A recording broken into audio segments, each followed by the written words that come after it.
It was just a metal detector. You know, the normal kind they have at airports to make sure no one smuggles a gun or a bomb or an iguana onto a flight. Millions of people go through them every day without a problem. Old people, babies, pregnant women. But I couldn't shake the feeling that it was actually a cancer-causing death trap. Come on, you're probably saying. Everyone knows they're safe. But everyone used to think that X-ray machines at shoe stores were safe. My dad told me this story of how he took a bazillion photos of the bones in his foot one summer, and then that fall, his left baby toe got a wart, and he had to have surgery. Coincidence? I think not. Okay, so maybe that's not the best example. In Doomsday Journal number 2, page 14, I have a section on how warts are caused by viruses caught by touching contaminated surfaces, such as a locker room floor or an X-ray machine used by every kid in town. And metal detectors don't use X-rays. They actually use non-ionizing radiation. But that's beside the point. The point is, I wanted to go visit my father in Austria. He'd moved there 4 months earlier. I missed him a lot. But if I wanted to see him, I had to walk through the metal detector. Unfortunately, my brain overreacts sometimes.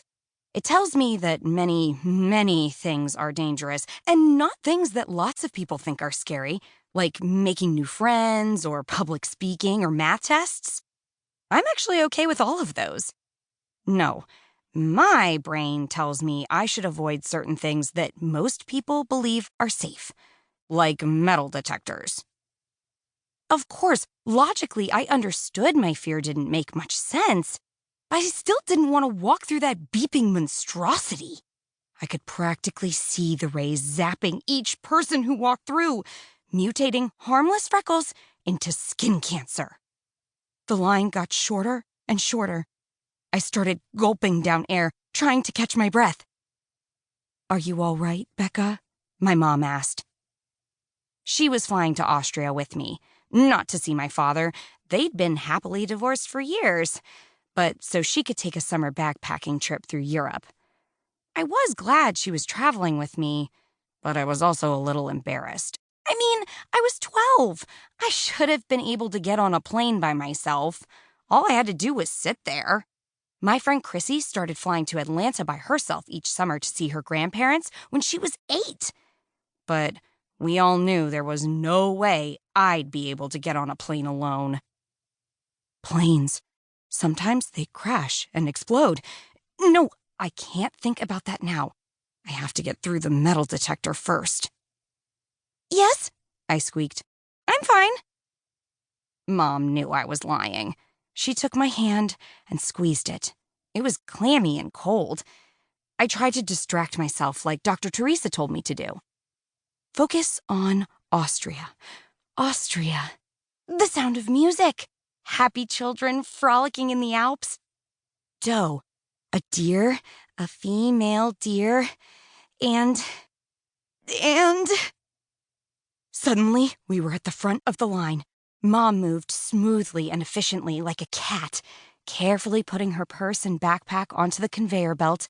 My joints felt stiff, my arms and legs suddenly too long as I struggled to pull off my backpack and place it in the bin. I lumbered back to our spot in line as if I were Pinocchio right after he came to life. "Do you want to go first, sweetie?" Mom asked. I shook my head. "Come on, ma'am," the guard called. "Please step on through." Mom squeezed my hand one last time and walked away. A moment later, she was through. My mom stood 10 feet in front of me, her black slacks job interview crisp, her dark hair as sleek as if she had just come from a salon. We were separated only by a stupid metal gate, but it felt as if she were a million miles away. "Kid," the guard sounded less patient now. "You're clear to walk through." I had pulled my curly hair back into a ponytail, but I could feel how wisps in front had fallen out and were now sticking to my forehead. There was sweat running down the small of my back. It was July and hot outside, but so cold in the airport the air-conditioned air made my teeth hurt. And my heart was beating louder than a jet engine. I kept gasping for air, but I couldn't seem to get any oxygen. I started to feel dizzy